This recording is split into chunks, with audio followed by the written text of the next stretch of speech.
Hello, and welcome to the MVP, the Mass Violence Podcast, the official podcast of the National Mass Violence Victimization Resource Center.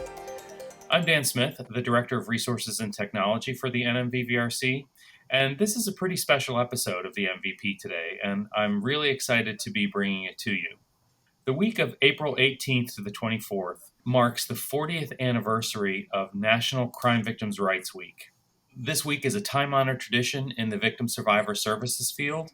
It's a time to collectively recognize the impact of crime on victims, survivors, and entire communities. And it's a time to promote important victims' rights and services. This year, the National Crime Victims' Rights Week theme is Support Victims, Build Trust, Engage Communities.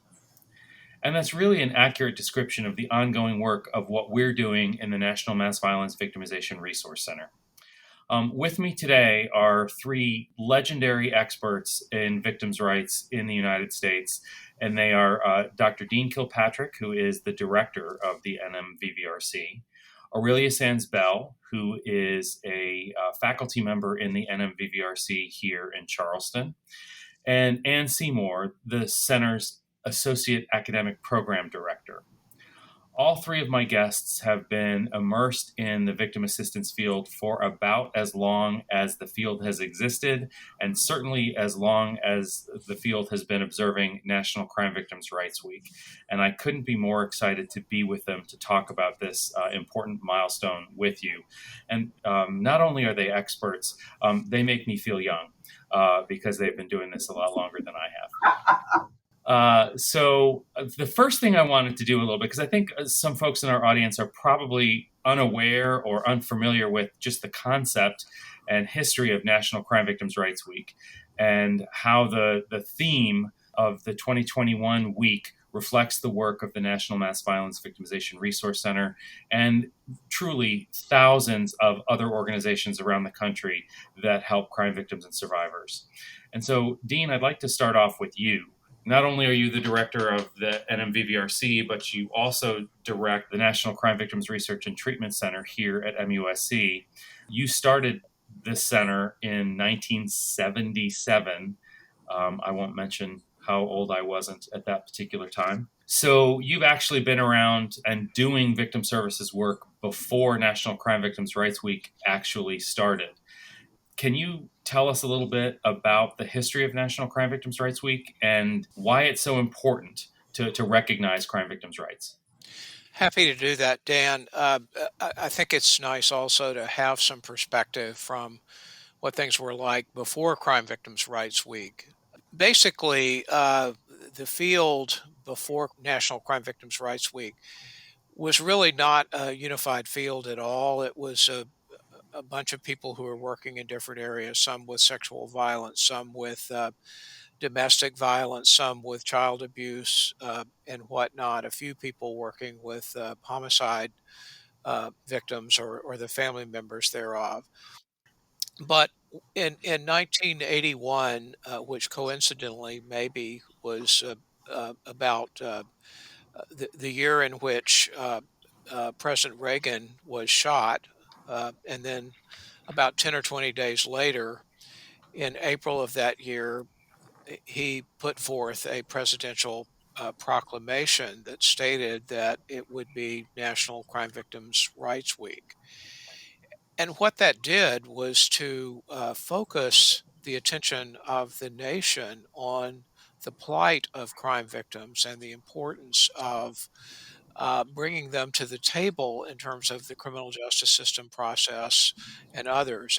And actually, that started a very important movement of because there was a National Commission on Victims of Crime that the president also appointed at about that time. And as a result of that, there was a careful study of how mistreated crime victims were and what their needs were, and that ultimately resulted in the enactment of, congressionally, and there was a law that set up the Office for Victims of Crime, which is really kind of the mothership for all kinds of crime victims work in the nation now, as well as mass violence being a part of that. So I think the importance of it really was that it really highlighted um, the issue of crime victims and their need to have rights that were equal to those of criminal defendants, and their rights to be treated at least as well as criminal defendants are in the criminal justice system. So it's a pretty big deal. Excellent. Okay. So the the things that happen next, does National Crime Victims' Rights Week always kind of have a theme, or is that sort of a new thing as far as you know? Well, I think it does.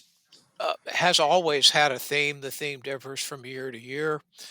Sometimes the themes kind of repeat themselves in terms of victims' needs and whatnot. But the idea is that within the field, which has now gotten bigger and bigger, broader and broader, because it has consolidated all kinds of crime victims, every year they just focus on a different aspect of that. Anne or Aurelia, do you have any sort of historical perspective on where Crime Victims' Rights Week came from? Do you anything you wanted to add? Well, I think, as far as I, having been in the field, as you have stated so long, uh, I've seen it grow and take on new challenges each year. And you're going to talk more about how people can get more information about it, but it's important because it says to the country how important it is for us to stop and think about people whose lives have been changed and altered by crime, and that it's incumbent upon not just that victim going through it, but it means that all systems need to come together in a unified way in the recognition of crime victims and the treatment of crime victims. So it's a powerful time, and it also says to victims that we see you, Mhm. we're with you, Yeah, we haven't yeah. forgotten. And Dan, can I also add that Victims' Rights Week is a time where we get to honor those who bring great honor to crime victims and survivors. And across the country every year, people have beautiful award ceremonies. It's important for us to recognize folks like the U.S. attorneys across the country who every day collect fines and fees that go into the Crime Victims Fund, the VOCA Hmm. fund, that Mhm. supports victim services nationwide, not taxpayers' dollars. It's actually paid by fines and fees collected again by the U.S. attorneys. And so it's a time to really thank the victim advocates, the first responders, the community leaders who support victims not only during Crime Victims' Rights Week, but every single day of the year. Those are both just fantastic points, and really does sort of help focus um, kind of what National Crime Victims' Rights Week really is all about. And as Aurelia said, really sort of letting folks know, whether they're crime victims or folks helping crime victims, that they are seen and that what they do really matters. Let's dive into this year's theme and start talking about the different parts of it. Support victims, build trust, engage communities. And let's start from the top of that and talk about support for victims and survivors. Dean, what kind of support? You're the mental health guy here. What kind of support do survivors of mass violence or any other type of violent crime typically need? Well, I think they have lots of needs. And one of the biggest needs that they have is the need for information. And one of the things that we do at the National Mass Violence Victimization Resource Center is that we pull together the best information about what kind of problems victims might be having, or I mean, they don't. Not all victims have them, but a lot of them do. What are ways that you can mitigate some of the problems or avoid developing some of the problems you might have, and normalizing natural reactions people have to being put in a situation, in the case of mass violence, of just overwhelming stress, and in many cases, if you've lost a family member to mass violence, overwhelming loss.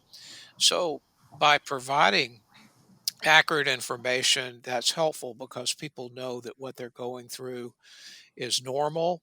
They know when it's getting a little bit out of normal and that they might need some help. And then we also have information about how you can get help.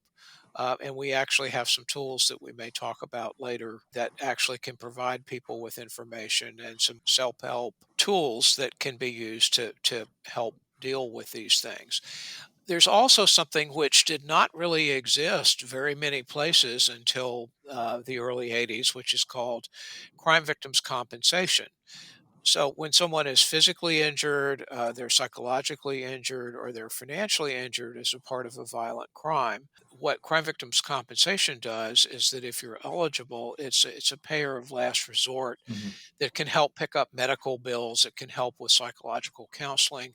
It actually, in most states, pays for at least part of funeral expenses as well. So that's a really important thing. And we at the center, certainly in terms of supporting victims, one way of supporting them is to hook them up with services and programs that can help them deal with some of the issues that inevitably come up. And Dean, is that compensation? Is that the funds that Anne was talking about that are collected from fines and fees and penalties that get Yes, collected? Okay. yes, and that actually is important to note that there is a state Victim of Crime Act fund or VOCA fund, which is from federal fees and forfeitures in federal cases, but that many states or all states really. Many of them use that as a similar mechanism for funding programs at the state level as well. So one of the things that we can do to support victims is to let them know about crime victim compensation in their state, as well as any other resources they might need. One of the things that I always wonder about, and I guess I'll direct this question to Aurelia because I know that you've spent a lot of your career directly working with victims of crime, the social support needs that victims have. I mean, I think there's this sense perhaps that when someone gets victimized by crime, there's always a massive outpouring of support, people bringing casseroles and things like that. Is that an accurate perception? I think you're right to this extent. People don't recognize that trauma that's created by a criminal act can be long term. The recovery process can be long term, and people don't always have the kind of support that's sturdy enough, strong enough, able to endure that long haul Hmm. recovery. And so people make assumptions about, that happened a year ago. You should be okay now. You should Hmm. be over it now. And that's just not how recovery and mental health improvements occur. In terms of how do you get support and what's necessary for support are, different issues. But yes, you're absolutely right. Many people don't have the mechanisms or the level of support that they need in order to go the distance towards recovery. And so we see some pretty bad outcomes. Yeah. One of the ways that victim services can be available in communities to provide that missing support, that missing friendship or family or whatever kind of support people need to get through. Advocacy and mental health can fill those voids.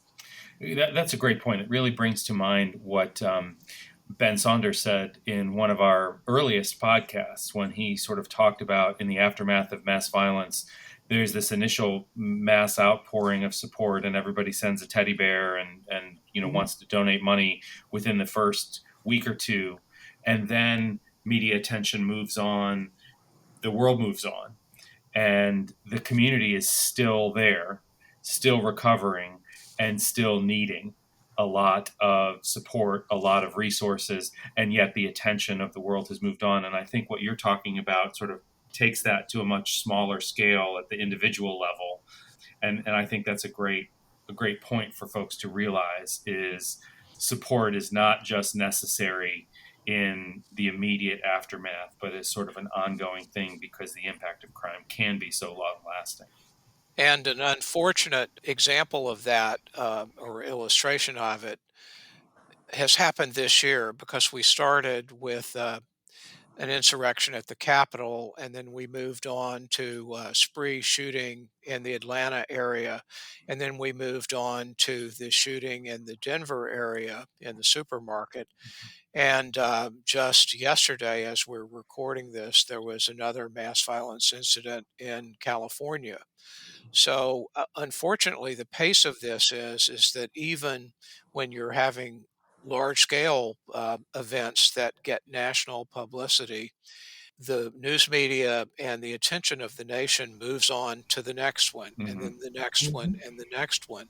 And what we don't realize, too, or many people don't, is that when these new events happen, it also rubs salt in the wounds of the victims of prior mass violence Mm-hmm. uh, events that may have happened years and years ago. Yeah. So it's something that never stops, and it gets aggravated with every new thing that happens. That's a great point, Dean. I think that's actually something that we're going to plan a future podcast around, is sort of talking about the helping people understand how events can trigger or bring up memories of past events, and how what's happening today helps keep alive what happened 5, 10, 15 years ago. That's a really good point. And Dan, I want to add, and I thank Dean for recognizing the fact that we've had, I just heard today, 20 mass violence incidents this year. And our work at the center brings together the resiliency centers that do the longer term support work that Aurelia was talking about.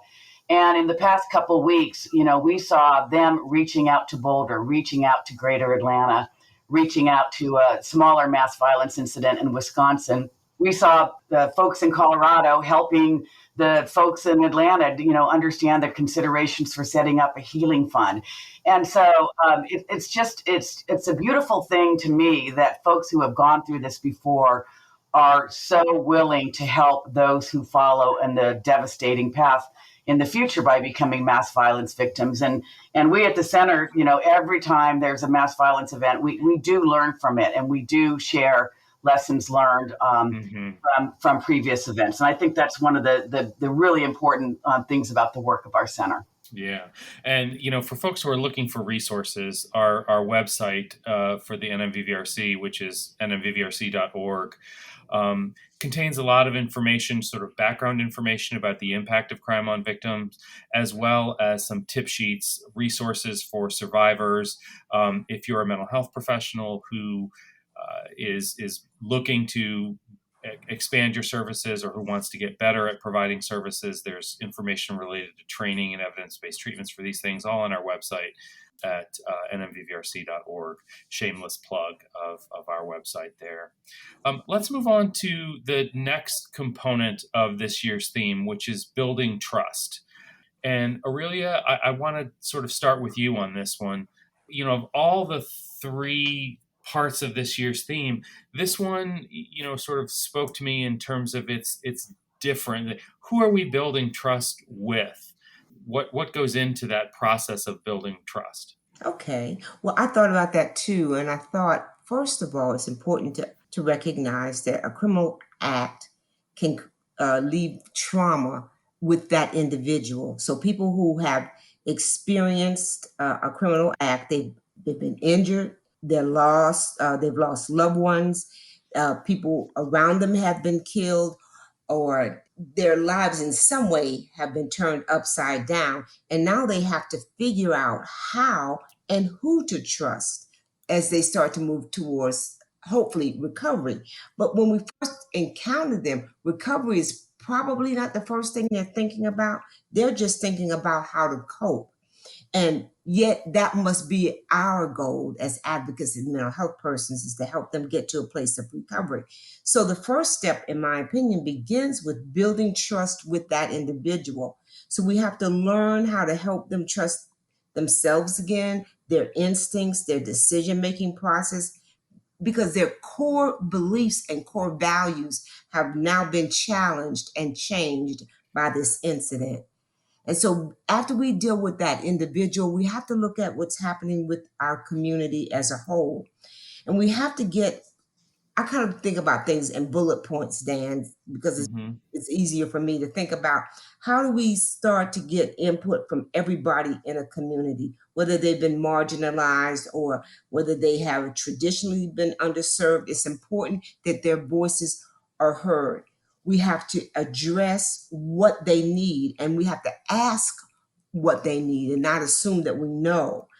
We have to make certain that we're addressing the needs of persons who are differently abled or disabled within our community. And sometimes their needs aren't addressed at all. I think it's important to share information that's accurate, that's timely, and that's delivered sensitively. That's key. And there's some ways that we figured out, as Ann talked about, that we've learned how to do that over the process of dealing with mass violence incidents. We have to allow, as we move forward with community trust, allow for a wide range of emotions that people may have. They're going to be angry and they're not going to be happy. And sometimes we might get the brunt of that, but don't take it personally. We have to have helpers, mental health, and advocates in place at all meetings and at all times available to help, because the pain isn't just in the day, but it's at night. It can be anytime. Have people available. We also have to build community trust by working to prevent gaps in services. And we saw that displayed in our Gatekeepers model of the Victim Services 2000. You can find that document online. It was done by Denver, Colorado. But we want to, close any gaps in services to our community. And I just say to people that we need to take our time as we work with populations and building trust, because recovery is not an overnight process. We need to be there for the long haul. And Ann talked about resiliency centers, one of the best inventions, if you will. I feel we have to be there for the long haul. So I'm just thinking of some of the communities that have experienced mass violence incidents over the past 4 or 5 years, from big cities like New York or Las Vegas or Orlando to smaller communities like Sutherland Springs and things like that. Do those communities, do they kind of have equal access to victim services? Is it as, everybody can find law enforcement, right? Is it as simple as that victim services are as uniformly spread out as some of the sort of bedrock social services? I think you're correct. I mean, it's not equal. It's not. Okay. And you're going to find that there's different levels of help available in different communities. Gotcha. Communities hopefully are learning the importance of planning and looking forward to how they can have these kinds of services in place. But most people don't think it won't ever happen here in anywhere, South Carolina or anywhere North Dakota. It won't happen, but yeah, it will, and it can. So some of our communities are not faring well because they don't have sometimes very simple things like broadband access. Yeah, that's just something you take for granted, right? Is access to high-speed internet, and that's just not the reality. Yeah. Exactly. And so they don't have some of the services that are available in other communities, but if they had the ability to at least engage through telecommunications, that would be helpful. So there's a lot that we're learning and helping to put and build trust again for people as they are engaging in the helping in learning and getting help. We're trying really hard we have to all try really hard to build the trust that people need, because they've been violated in such a deep and core way. And it takes everybody. It takes our communities of faith, our civic organizations, our schools, everything, our law enforcement, our prosecutors, everybody coming to the table to help. Yeah, and Dan, I want to add the beautiful thing of our field is that we are slowly but steadily moving online. I think about the 1 October attack in Las Vegas. And the Resiliency Center there, I don't know if folks know, but many of the victims were not from Las Vegas. They were there as visitors. And so they have moved so many of their services available in English and Spanish online on their website. And I think about, it's hard to believe it's the 20-year anniversary of the terrorist attacks in New York City, Shanksville, and here in DC. And if you visit Mary Fetchett's website, The Voices of 9/11, it's so robust with ongoing information 20 years later for survivors, for self-help, for victim advocates, and special attention paid to first responders. So we're kind of just now catching up with the concept of teleservice, and that has been a real answer to the problem that you and Aurelia just addressed, which is the inequality of victim services. If things are online, it does have more access for the people who need them. I would add to that there are very few silver linings to the cloud of the pandemic. But one of those has been that all of us have been forced, kicking and screaming, to get away from a model where someone has to be in our physical space for us to be able to deliver service to them. And whereas, Dan, as you pointed out, there are people in places that don't have access to high-speed internet, which certainly makes it more difficult. But we already were doing some tele mental health counseling. We also, and you were very involved in that, developed an online app that could be used to help with providing information. But particularly for mass violence, some of these places, like the Boston Marathon bombing was one, certainly Las Vegas was one, even the Mother Emanuel shooting here in Charleston was one in which it turned out that even though all of the victims were local because they were church members of the Mother Emanuel AME Church, their family members were from several different states. So we learned by setting up a brick and mortar resiliency center designed to, or as we called it, the Empowerment Center, designed to help people. But it turned out that many people could not use those services locally because they didn't live here.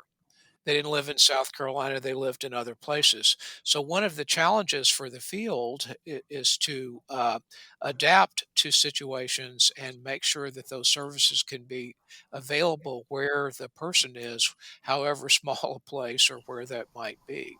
That's a really good point, and I think does sort of reflect how technology it plays a role, and that's we'll talk a little bit right at the end about how we're trying to use technology to participate more in National Crime Victims' Rights Week this week as well.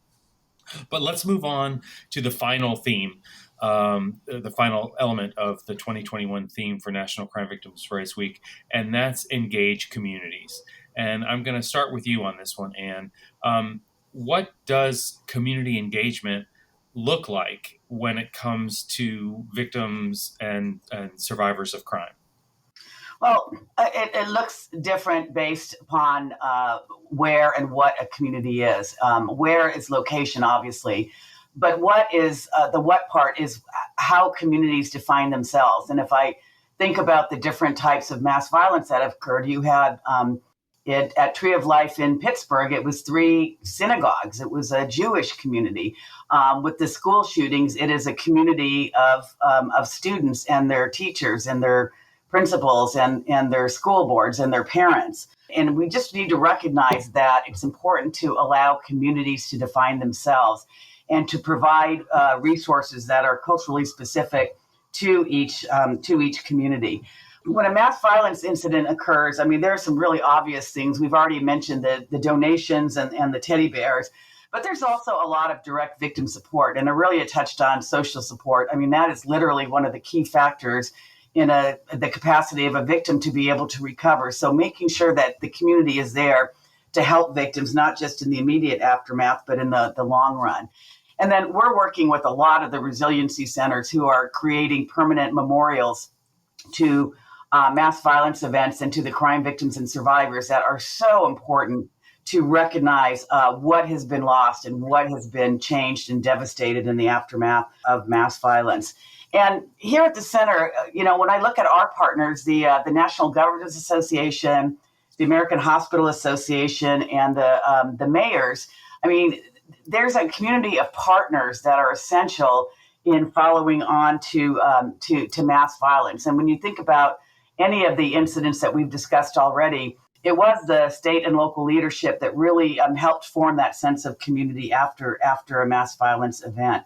We create communities here at the National Mass Violence Victimization Resource Center through our work with, we have 2 forums for resiliency center directors. We do a lot of work on training and mental health for folks who work in schools. We're doing helping out in some states that are developing really survivor-centered protocols that I'm just so proud to say our work in Tennessee is very community-based from the bottom up, not the top down, and really looking to harness community resources. And I think it's important, Dan, my hashtag now is know before you need to. Mm-hmm. That is just that communities, I think a lot of people used to think they wouldn't be impacted by mass violence. And now people, including me, are very afraid of it all the time. And so it's just really important that we make folks aware that we have resources that can help them think ahead. We have resources. I think of this morning getting information out to Orange, California. We were able to do that, overnight and this morning. That's the kind of work that our center does, is to support communities and help build a sense of communities. And the most important thing is just to recognize that communities have to be proactively engaged, not only just once a year during Crime Victims' Rights Week, but every single day, and every single day recognizing that victims' needs are going to be there every single day. Awesome. I mean, that's a clear, really terrific answer, Ann. Thanks. I mean, it really sort of gives perspective. Dean, it sounds like you wanted to chime in.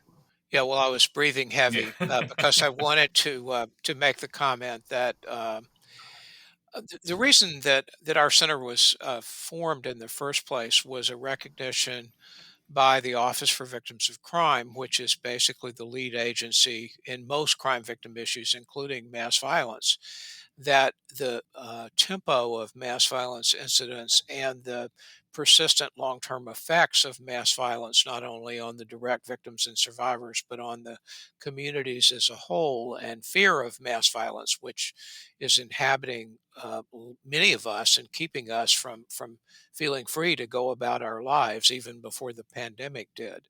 That OVC established us largely because they realized that they needed some help. And so this is really a cooperative agreement that we have with them.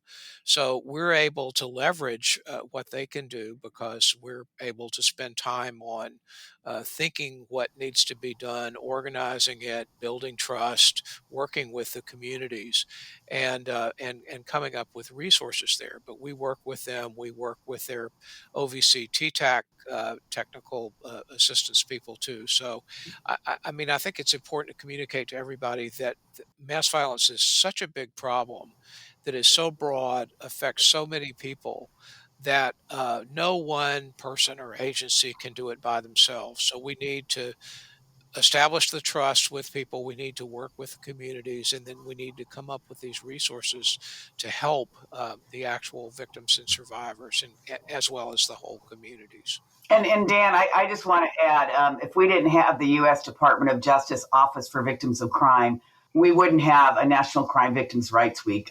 So much of what has come along in 40 years in our field is because of the leadership of OVC, not just in supporting our National Mass Violence Victimization Resource Center, but they provide guidance and support in every single aspect of violent crime and victimization. And they are indeed the mothership of victim services. So I know that everyone on this podcast is super grateful to OVC for its just ongoing support and leadership, and actually being quite visionary in looking at what's ahead for the victim assistance field.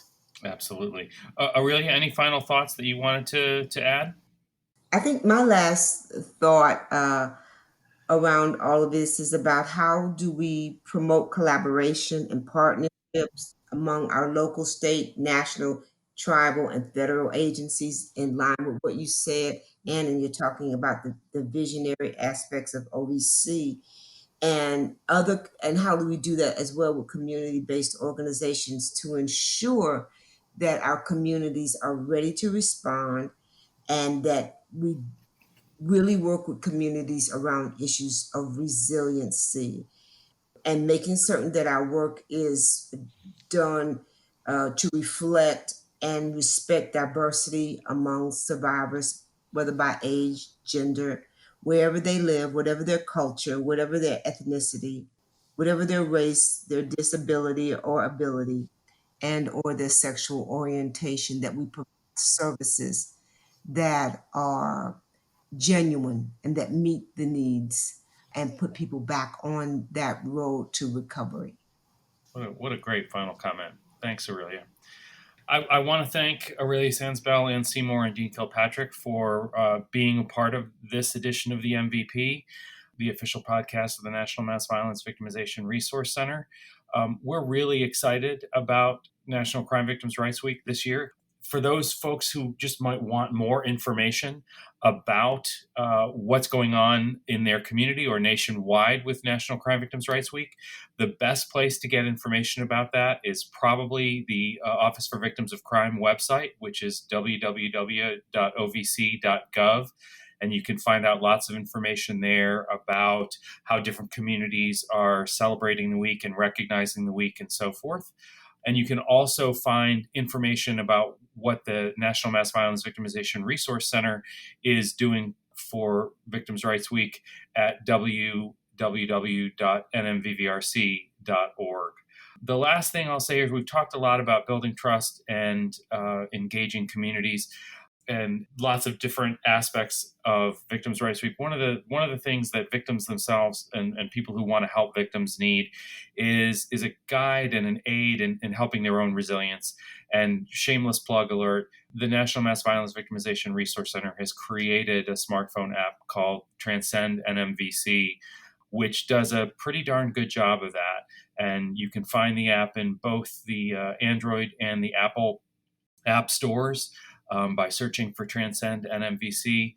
And you can find lots of information in there about how to begin the road to recovery after an exposure to mass violence, particularly, but any kind of criminal victimization more broadly. Anne, Aurelia, Dean, thank you so much for being a part of this special edition of the MVP, and happy National Crime Victims' Rights Week.